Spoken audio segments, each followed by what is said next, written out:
Right now, somewhere in a slightly damp, poorly lit garage, there were two brilliant engineers, and they are just fueled entirely by caffeine and raw ambition. Oh, absolutely. The classic startup scene. Right. They're tapping furiously at their keyboards, writing this proprietary code that could honestly disrupt an entire industry. And the thing is, they think they're just inventors. Yeah, they see themselves as pure tech pioneers. Exactly. They believe they can just launch this brilliant product, get 1,000 users, and magically attract this, like, tier 1 venture capital term sheet. And they think they can do all of this without ever once speaking to a corporate lawyer. Which is, it's terrifying when you actually know the law. It really is. Yeah. Because the second they write that code on a shared laptop or, sign a vendor agreement for server space, Yeah. even if they just take a few $100 from each other to cover AWS fees, the law views them as economic operators in a gladiator pit. A gladiator pit is the perfect way to put it. And they are walking into that arena completely naked. No armor, no shield, just flip-flops and a wooden spoon.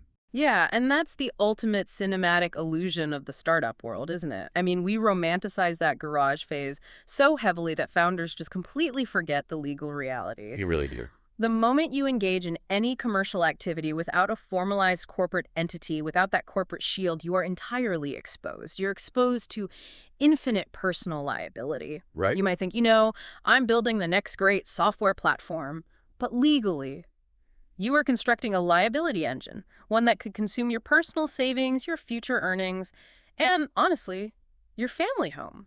So today, our mission on this deep dive is to get you out of that dangerous default state. We are going to deconstruct the actual architectural foundations of legal entity formation. The nuts and bolts of how to actually protect yourself. Exactly. And we're pulling this directly from this massive repository of global data provided by Startup Planes. Oh, Startup Planes is incredible. Yeah, for those who don't know, it's this huge business ecosystem and angel network. They operate across 56 cities, 15 countries, and they've facilitated over $111 million in startup funding. Which means they have this amazing front row seat to what structures actually attract institutional capital, and maybe more importantly, what structures instantly kill deals during due diligence. Right. And the architect behind all this data is Dr. Shishir Gupta. He's the founder of Startup Planes. And he has this central thesis that really challenges the whole idea that incorporation is just something you do later when you can afford it. Yeah, Dr. Gupta frames choosing your legal entity on day zero not as some boring administrative chore, but as the foundational blueprint of your company's entire financial and legal destiny. Blueprint is the key word there. It really is. I mean, if the foundation is cracked, you cannot build a skyscraper on top of it. It's just gravity. So let's explore that cracked foundation. Let's look at the terrifying psychological and financial toll of ignoring this blueprint. Let's say you're a solo founder, right? You're just testing an idea. You don't file any paperwork. You just start doing business under your own name. A very common scenario. Super common. Yeah. But the law doesn't just leave you alone. It automatically assigns you a structure called a sole proprietorship. And the danger here is this concept called unlimited personal liability. Yeah, because the law sees absolutely no distinction between you, the living, breathing human being, and your business. The same thing. Exactly. Legally identical. Yeah. Your business checking account and your personal savings account. They're essentially the exact same bucket of assets in the eyes of a judge. Which is wild to think about. So let's say you're building, a consumer social app, and a glitch causes a massive data breach that exposes user financial records. Or even simpler, something physical. You hire a freelance videographer, they come to your home office, they trip on a cable, and they shatter their spine. Ouch. Yeah, that's a nightmare scenario. Right. Now, if you have a formalized Delaware C Corp, the lawsuit targets the corporation. The absolute worst-case scenario there is the company goes bankrupt, the business assets are liquidated, the company dies, but you walk away. Your kid's college fund is totally safe. Exactly. But under a sole proprietorship, that plaintiff sues you. Your personal name is on the lawsuit. There is no corporate veil to pierce because, well, a veil never existed in the first place. Right, so creditors can seize your car, your home. They can even secure judgments to garnish your wages at whatever job you have to get next. It is infinite exposure. And Dr. Gupta talks about how this infinite exposure creates what he calls founder paralysis. Founder paralysis, I love that term. It's fascinating, right? Because we usually associate early stage founders with this reckless risk taking. But when you are operating with unlimited personal liability, every aggressive move you make could ruin your family. You're just constantly looking over your shoulder. Exactly. You hesitate to close large enterprise contracts because of the indemnity clauses. You operate from this constant defensive crouch. So, setting up the corporate entity isn't just about legal protection. It's psychological permission to operate at scale. It clears the cognitive load. Precisely. You cannot make decisions optimized for hypergrowth if your downside risk is personal bankruptcy. Okay, so that's the solo founder. But what if you introduce a second person into that garage? Oh, then the risk profile doesn't just double. It becomes exponentially more volatile. This is what the source material calls the informal partnership time bomb. Because in most jurisdictions, the moment two people cooperate with the intent to generate profit, the law automatically defaults them to a general partnership. Yep. No paperwork required. Right. And that triggers the doctrine of joint and several liability. And joint and several liability is the mechanism that literally destroys lives. Unpack that for us.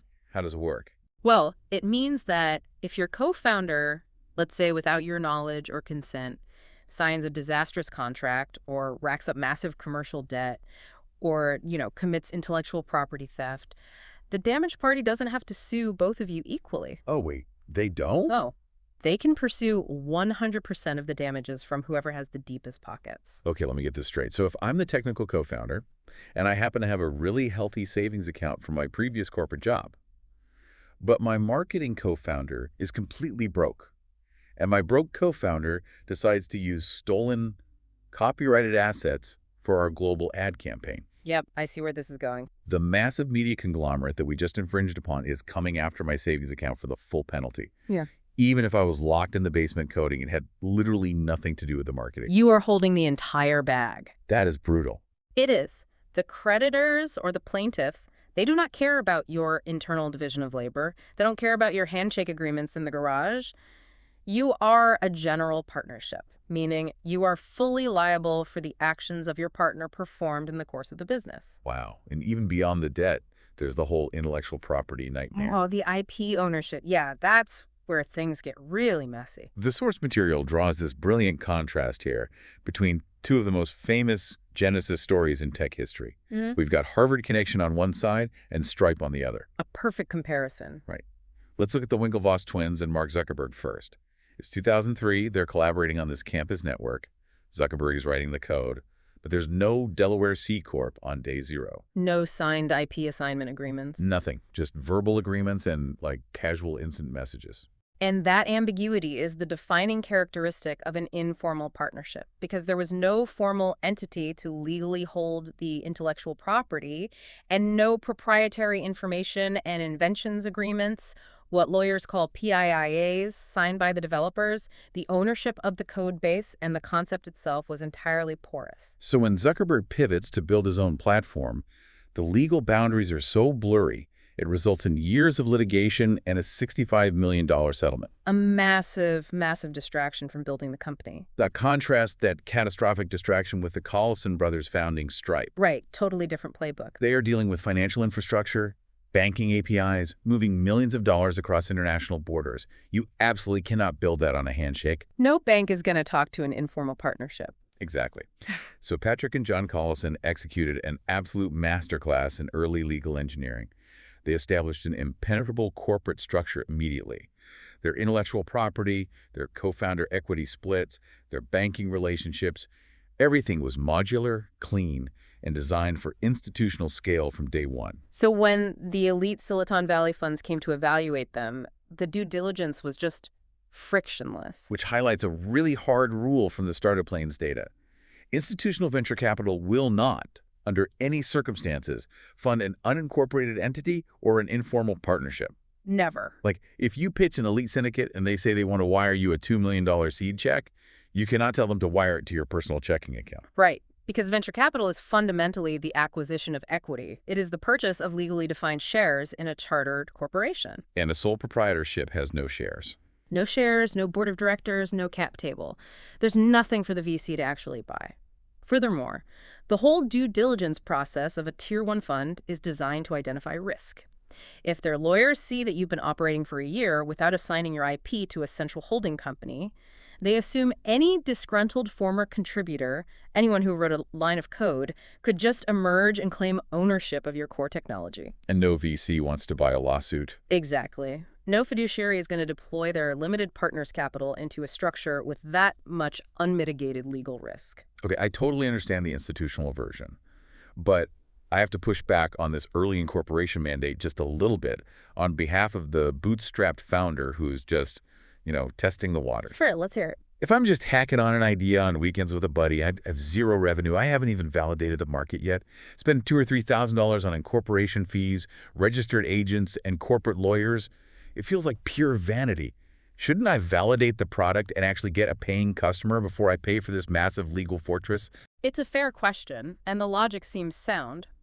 You're prioritizing capital efficiency over administration. Right, exactly. Keep the burn rate low. But it completely ignores the hidden downside risk of the testing phase itself. Think about what testing an idea actually entails today, especially in tech. You are scraping data sets to train models. You are deploying code into public environments. Okay, yeah. What if that scraped data set contains heavily protected proprietary data? Or what if the open source library you just casually used in your weekend hack actually has a highly restrictive commercial license, and some multi-billion-dollar enterprise decides they want to make a public example out of you? Oh, so the moment I deploy it, I'm liable. Precisely. If you are operating as an informal partnership, that enterprise isn't suing some penniless startup. They're suing you and your co-founder personally. Your personal assets are wiped out before you even signed your first customer. That is a terrifying perspective. The cost of early incorporation is not vanity. It is literally the cheapest personal liability insurance premium you will ever pay in your life. Okay, I'm sold. The default state is lethal. The gladiator armor is definitely required. So let's decode the alphabet soup of what that armor actually looks like. Let's do it. Dr. Guzja provides this incredibly clear 5-metric framework to evaluate legal structures. We need to look at liability protection, tax efficiency, investor friendliness, maintenance cost, and compliance friction. The 5 pillars of entity formation. Right. So applying these metrics, the first major category a lot of founders look at is the LLC, or the limited liability company, and its cousin, the LLP. Yes. The LLC is incredibly popular for service-based businesses, marketing agencies, and definitely e-commerce. And why is that? Well, it scores very high on liability protection. The corporate veil is strong, but it also boasts this unique tax efficiency mechanism called pass-through taxation. Now, pass-through taxation is a massive advantage if you have a cash-flowing business. Right, huge, because the LLC itself pays 0 corporate income tax. Wait, 0? 0. The profits, or the losses, literally flow directly through the entity itself and land straight on the personal income tax returns of the founders. You completely bypass the dreaded double taxation where the corporation is taxed on its net income, and then the owners are taxed again when they take out dividends. So it's highly efficient for a business where the main goal is to just distribute cash to the owners at the end of every year. Exactly. Plus, the maintenance cost is really low, and the compliance friction is minimal. You operate based on an internal operating agreement, which is highly, highly flexible. Okay, but if it's so flexible and so tax efficient, why does the startup plane's data show that tech startups avoid LLCs like the plague? Because the LLC catastrophically fails the investor friendliness metric. Institutional venture capital funds are structurally incompatible with pass-through entities. Okay, unpack that incompatibility for me. It's not just a preference, right? It's mechanical. It is deeply mechanical, and it's almost entirely tax-driven. You see, venture funds themselves are typically structured as limited partnerships. If a VC fund invests in an LLC, the pass-through nature of that LLC means the startup's operational tax liabilities, including really complex issues like unrelated business taxable income or UBTI, those flow up into the VC fund. And then they flow through the fund directly onto the personal tax returns of the fund's limited partners. So if I'm like a massive pension fund or some high net worth individual who invested a few million into a VC fund, I suddenly get this massive complicated tax document. What is it, a Schedule K-1? Exactly, a K-1. Forcing me to report the random operating losses or gains of some software startup in a garage that I've never even heard of. Yep. K-1 reporting creates an absolute administrative nightmare for the LP base of a venture fund. VCs will simply refuse to invest rather than subject their limited partners to that friction. That makes total sense. And beyond the taxes, the flexibility of the LLC's operating agreement is actually a huge negative for investors. Really? I would think flexibility is good. Not for an institution. VCs want standardized mechanisms to issue preferred stock, institute liquidation preferences, and carve out employee option pools. In an LLC, you have to custom draft all these mechanisms from scratch. It requires bespoke, incredibly expensive legal work every single time you want to do anything. You know, the analogy I use when I'm looking at Gupta's framework is that an LLC is like a beautiful, custom-built log cabin for you and your friends. You can arrange the rooms however you want. The rules are totally flexible. It's very comfortable. But it is fundamentally impossible to sell shares of the living room to an institutional bank. That captures the structural limitation perfectly. You cannot securitize a log cabin easily. Which brings us to the Delaware C Corporation. The Started Planes material refers to this as the apex predator of venture capital. It really is. So if the LLC is a custom cabin, the Delaware C Corp is like a commercial high-rise, specifically engineered from the ground up so that global institutions can rapidly buy, sell, and trade identical standardized floors. The Delaware C Corp is the undisputed global gold standard for hypergrowth tech. It provides an ironclad liability shield, and its investor friendliness is completely unmatched. But yes, when we looked at the tax efficiency metric, we encounter its primary criticism: double taxation. Right, because the C Corp is a totally independent, taxable, legal entity. It pays federal and state corporate income taxes on its net earnings. And then, if it distributes cash to the founders as a dividend, the founders pay personal income tax on that exact same money. It feels incredibly punitive. It does. So why is this the apex predator if the tax structure is so seemingly hostile to the founders? Because you have to evaluate that tax structure through the very specific lens of a venture-backed trajectory. Early-stage, high-growth tech companies do not distribute dividends. Right, they just burn cash. Exactly. Their mandate from their investors is to reinvest every single dollar of revenue back into product development, customer acquisition, and scale. They intentionally operate at a loss for years to capture market share. Therefore, the whole issue of double taxation on dividends, it's entirely theoretical in the formative years. And the U.S. government actually provides a massive counterincentive to offset that structural friction later on. Right? Yeah. Qualified small business stock or QSBS exemption. QSBS is perhaps the most powerful tax incentive in the entire U.S. tax code for founders and early investors. Let's get into the math on this because it's wild. Under Section 1202, if you hold qualifying stock in a C Corp for at least 5 years, you can shield up to $10 million or 10 times your original cost basis, whichever is greater in capital gains from federal taxes when you finally sell the company. $10 million tax-free. Completely shielded. So the government isn't just being generous here. They're using QSBS as a deliberate macroeconomic policy tool. Correct. They are essentially bribing capital away from safe, rent-seeking assets like, commercial real estate, and incentivizing you to take the massive, crazy risk of building unproven technology. If you take the risk and build a $10 million company, they let you keep the gains tax-free. That is the exact macroeconomic purpose of QSBS. It offsets the risk of innovation. But the reason you anchor this C Corp specifically in Delaware rather than, Nevada or your home state of California comes down to the compliance and governance metrics in Dr. Gupta's framework. Right. Delaware corporate law is adjudicated by something called the Court of Chancery. Yes. Explain the Court of Chancery to us, because it's not a normal courtroom with a jury box and a dramatic lawyer pacing around. No, not at all. It is a highly specialized court system overseen by expert judges, known as chancellors, who focus exclusively on corporate law. There are 0 juries. Which is probably a relief for corporations. Absolutely. They have over a century of incredibly deep precedent adjudicating corporate disputes, shareholder rights, and board fiduciary duties. So why do VCs care about that so much? For a VC deploying, let's say, a $50 million Series B check, predictability is paramount. If a legal dispute arises between the founders and the board, the Delaware precedent is so comprehensive that the fund's lawyers can predict with really high accuracy exactly how the chancellor will rule. Oh, I see. That legal predictability drastically lowers the risk premium of the investment. They know the rules of the game. Okay, so the Delaware C Corp is the default for U.S. capital. But the Startup Planes ecosystem is global. What if you are building a startup in India or the UK?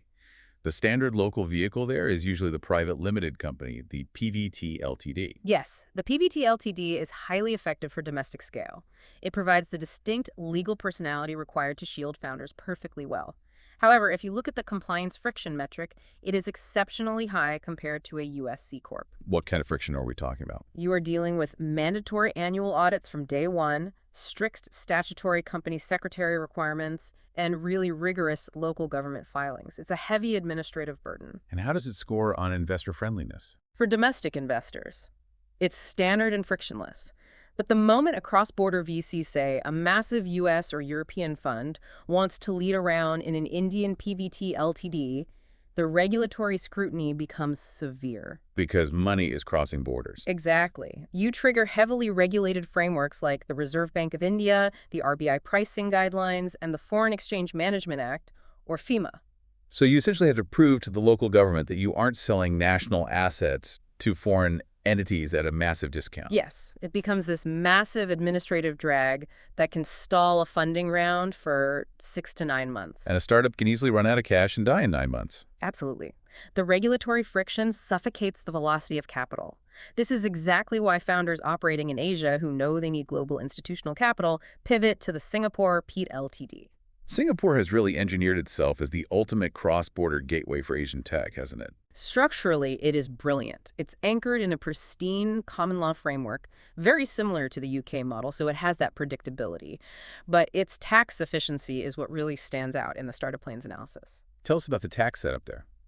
Singapore operates a single-tier territorial tax system, but most importantly, for founders and venture capital, there is zero capital gains tax. None. None. When you exit, you keep the proceeds. Furthermore, the Singaporean government aggressively incentivizes early-stage formation through the Startup Tax Exemption Scheme, known as SUIT. How does SUIT fundamentally change the runway for a brand new company? It provides massive tax exemptions on your normal chargeable income for your first 3 consecutive tax years. Oh, wow. So just when you're the most fragile. Exactly. It essentially ensures that in your most vulnerable formative period, capital is retained within the company rather than being bled out through corporate taxation. VCs love Singapore because it combines the legal predictability of a common law jurisdiction, exceptional tax efficiency, and a digital-first regulatory environment. Overseen by ACRA, right? Yes. ACRA, their accounting and corporate regulatory authority, which makes ongoing compliance highly streamlined. You know, we talk about issuing shares from a laptop in Delaware or Singapore like it's a fundamental law of physics. We just say, I own 10,000 shares, and everyone inherently knows what that means. They take it completely for granted. We really do. But this concept of a share and a joint stock corporation was actually a highly engineered financial technology. Right. It was invented to solve a very specific life or death problem in the 17th century. Yes. Dr. Gupta's material takes this fascinating historical detour, and honestly, it completely reframes how you view modern cap tables. To truly understand the DNA of a Delaware C Corp, you have to look at the Dutch East India Company, the VOC, established in 1602. Take us back to 1602. What's the problem they're trying to solve? At that time, the spice trade in the East Indies was the single most lucrative market on earth. Nutmeg, pepper, cloves, they were worth their weight in gold. But the trade routes were monopolized by the Portuguese and Spanish empires. So the Dutch had to figure out how to bypass them and sail directly to Asia themselves. And these voyages were basically suicide missions. You are sending wooden ships across the globe. You are dealing with piracy, scurvy, shipwrecks, and hostile empires. It was incredibly capital intensive and carried a massive risk of total ruin for anyone who funded it. Right, and the initial way the Dutch funded these expeditions was through what we would call pop-up partnerships. Like an informal syndicate. Exactly. A syndicate of wealthy merchants would pool their capital, fund a single ship, and wait. If the ship returned 2 years later full of nutmeg, they dissolved the partnership, divided the massive profits, and went their separate ways. But you can't build global infrastructure on a pop-up model. If you dissolve the company after every single voyage, you can't build permanent fortresses in Jakarta or maintain a standing fleet to protect your routes. The Dutch government realized this fragmented short-term approach was strategically very weak.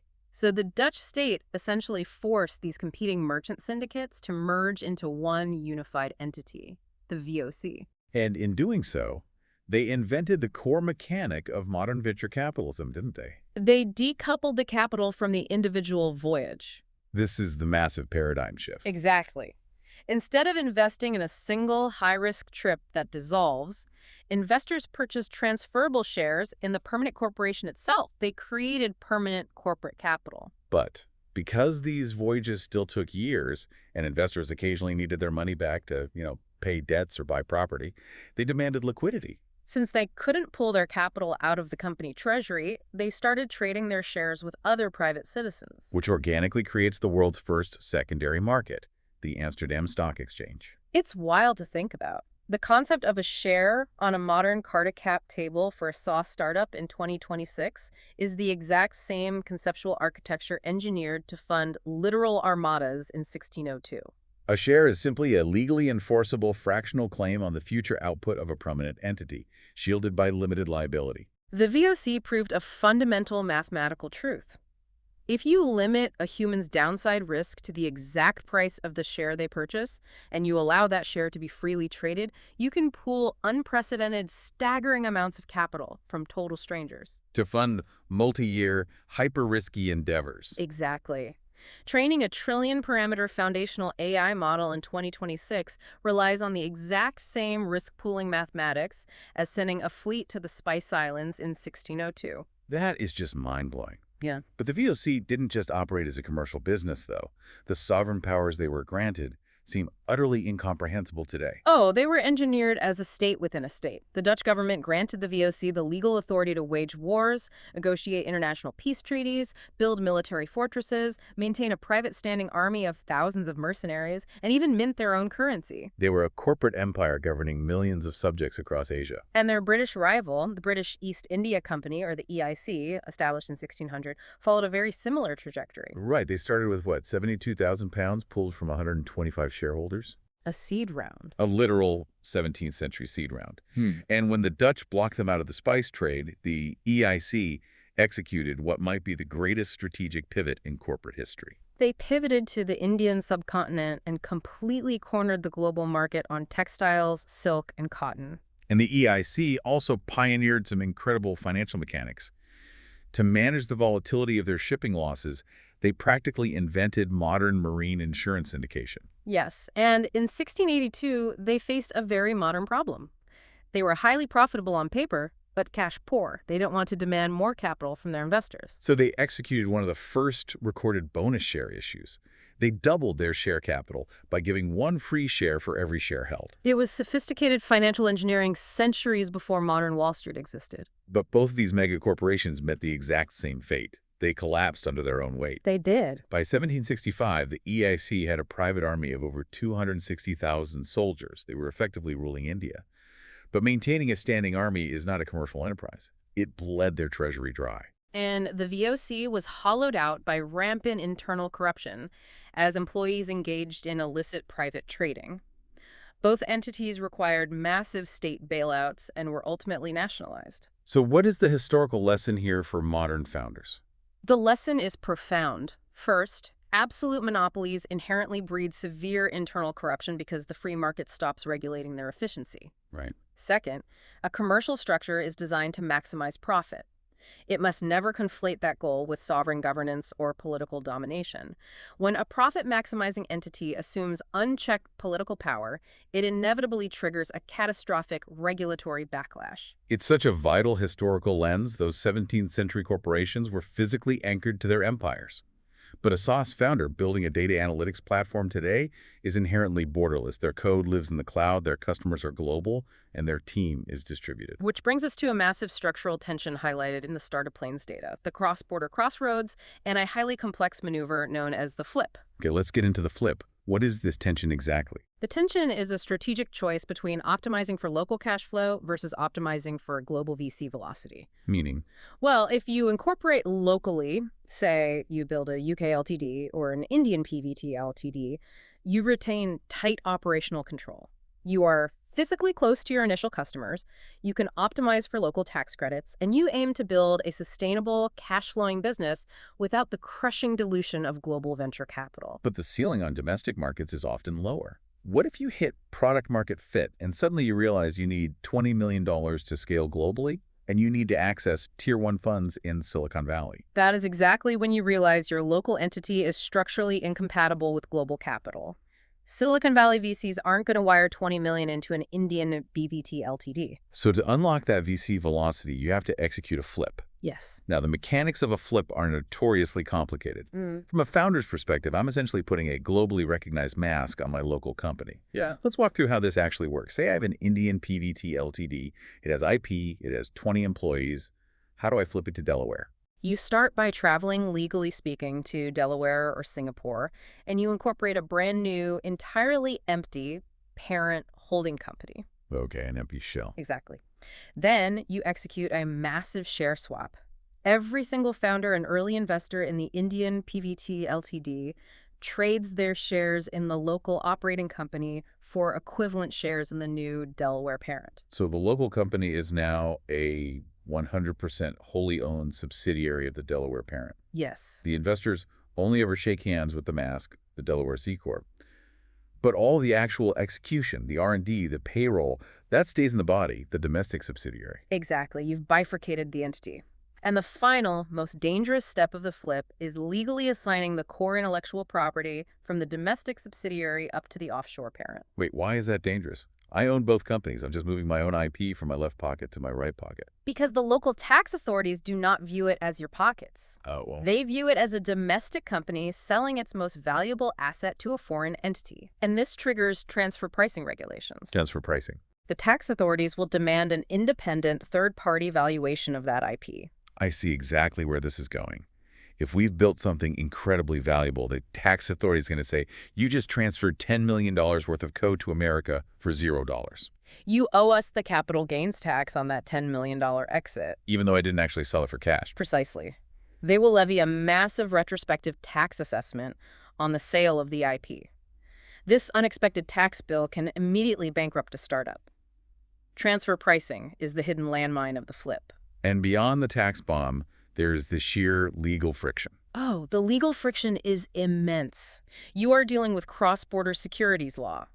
In India, for example, a share swap involving a foreign entity requires extensive filings with the Reserve Bank of India. And if you structure it wrong, the entire capitalization of your company is technically illegal. A flawless cross-border flip handled by top-tier legal counsel often costs upwards of $50,000 to $100,000 in billable hours. which is an apocalyptic misallocation of capital for a pre-revenue early-stage startup. This is why Dr. Gupta's directive is so clear.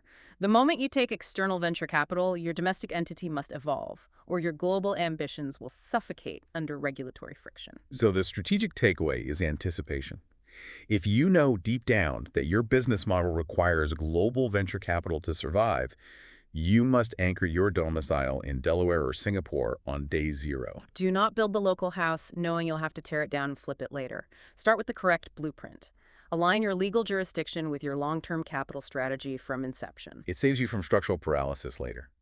Okay, let's move to what has to be the most emotionally volatile stage of entity formation. Splitting the equity. Splitting the equity. You've chosen Delaware. You have the legal shield.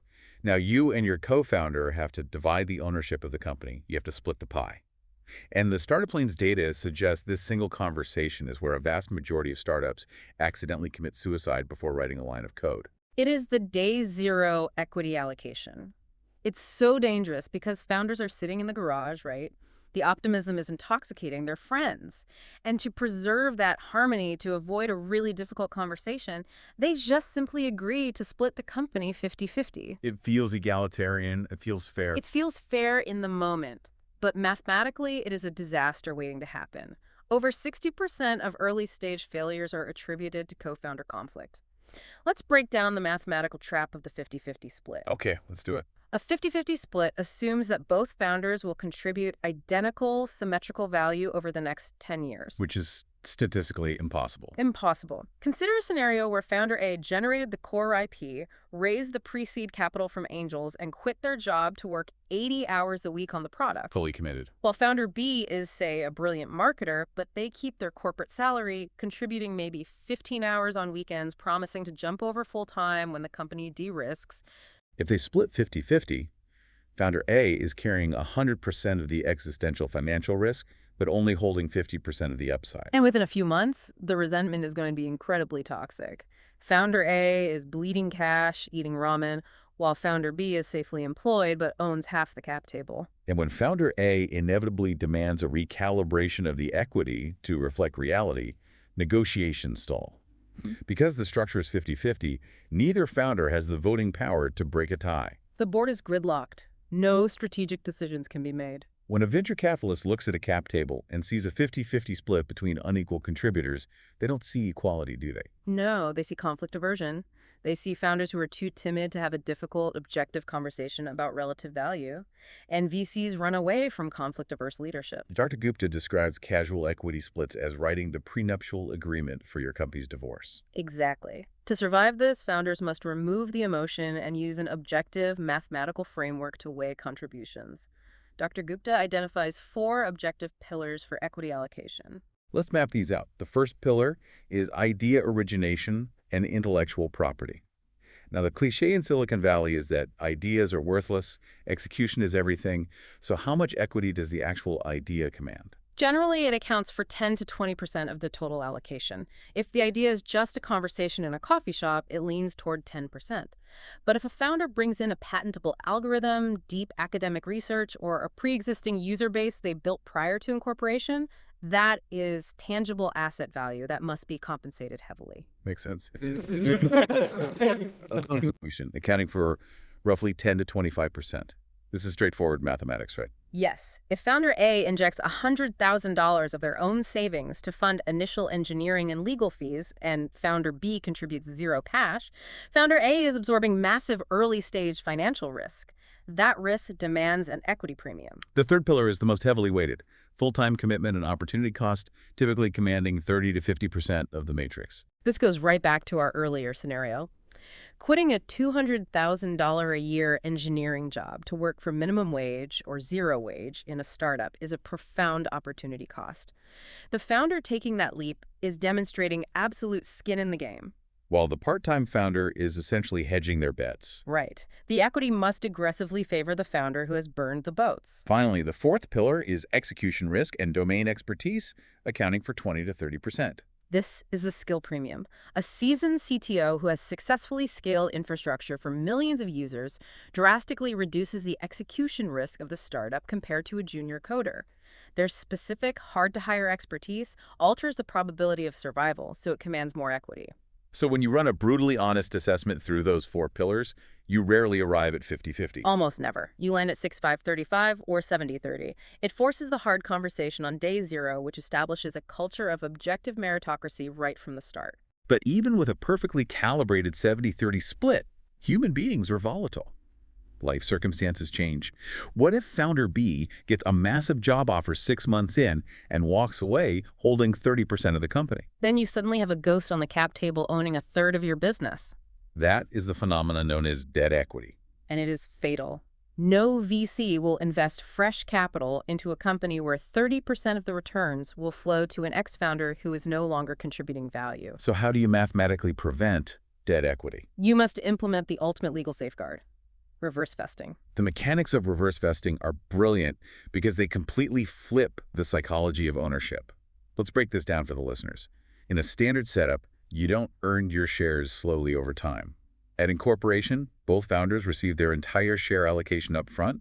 You legally own the shares, you vote them, you are on the cap table. But, and this is a massive, that those shares are issued as restricted stock, and they are bound by a contractual repurchase right held by the company. Meaning, if I leave the company voluntarily, or I am fired for cause before my vesting schedule is complete, the company has the absolute right to forcibly buy back all of my unvested shares at a nominal price, usually a fraction of a penny per share. You leave with nothing. The global industry standard for this mechanism is a 4-year vesting schedule with a 1-year cliff. It aligns incentives perfectly over a long time horizon. Let's walk through the timeline of the cliff because it acts as a brutal, necessary probation filter. Okay, from month 0 to month 11, absolutely nothing vests, right? Correct. If a founder realizes startups aren't for them and quits at month 11, they walk away with 0% of their equity. The company repurchases everything. But on the exact 1-year anniversary, the cliff, 25% of your total equity allocation vests simultaneously. Boom. You have proven you can survive the hardest part of the startup journey. Following that, the remaining 75% vests ratably on a monthly basis, 148th of the total grant per month over the remaining 3 years. It ensures you earn your equity through sustained execution. But here's where we hit a massive, catastrophic tax trap, specific to U.S. law. The 83B trap. If you issue restricted stock with reverse vesting, you trigger Section 83 of the IRS tax code. And if you don't file an 83B election, you can ruin your financial life. Let's look at the math on this trap because it's scary. It really is. Let's say founder A is granted 4 million shares at incorporation. Because the company has no revenue, the shares are worth a fraction of a penny. The total value of the grant is maybe $400. Okay, practically nothing. However, under Section 83, the IRS views the rising value of those shares as taxable ordinary income as they vest over the 4 years. Okay, so year one passes. Founder A clears the cliff, 1 million shares vest.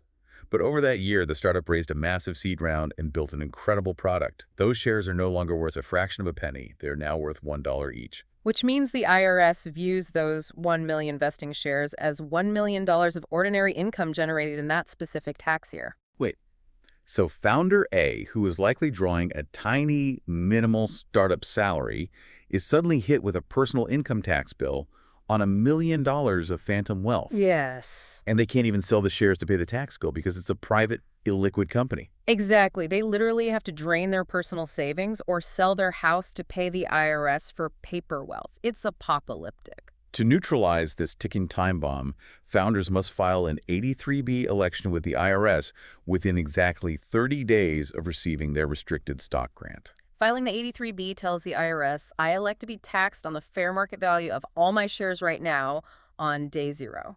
And since the company is worthless on day 0, you pay tax on the $400 valuation. Exactly. As the shares vest over the next 4 years and explode in value, you owe 0 additional ordinary income tax.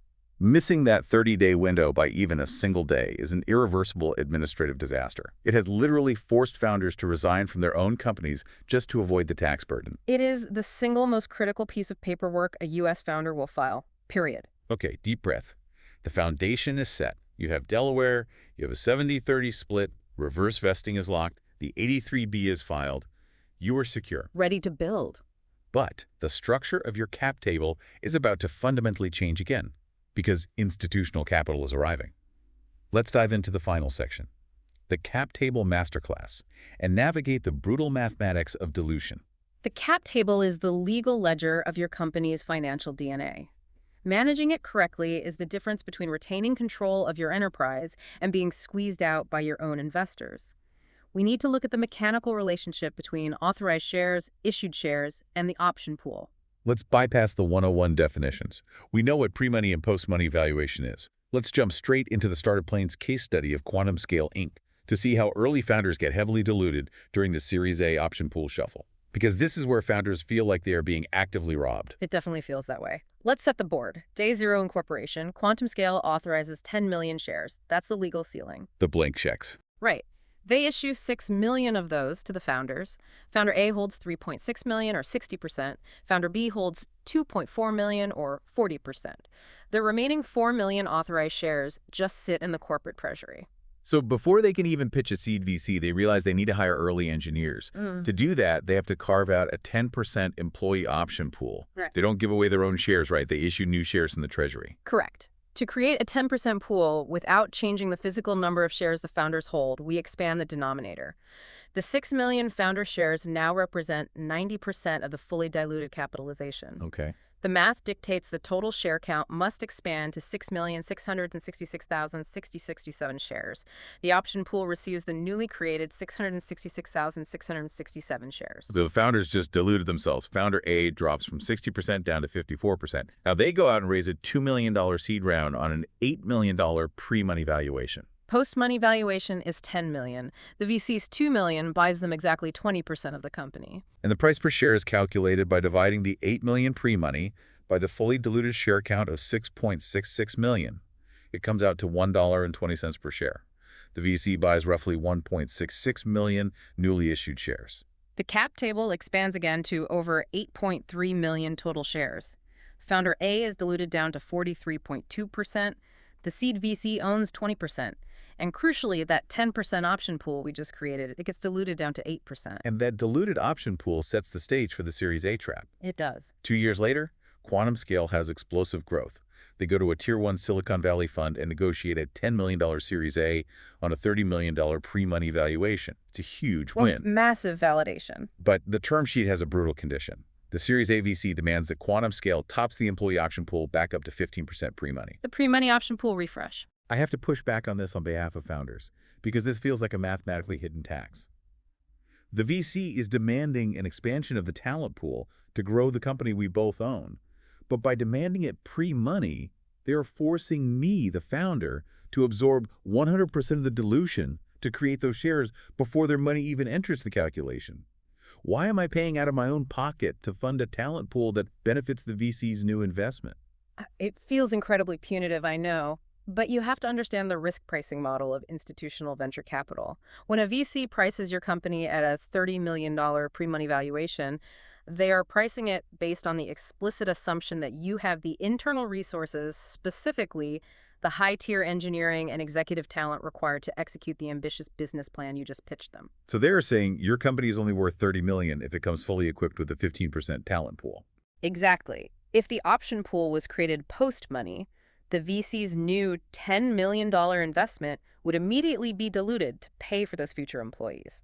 From the VC's perspective, providing a fully equipped corporate vehicle is the responsibility of the existing shareholders. Wow. Therefore, the mathematical dilution caused by refreshing the option pool falls entirely on the founders and the seed investors prior to the Series A closing. The math is brutal. The company has to issue over 800,000 new shares to the option pool just to hit that 15% pre-money target.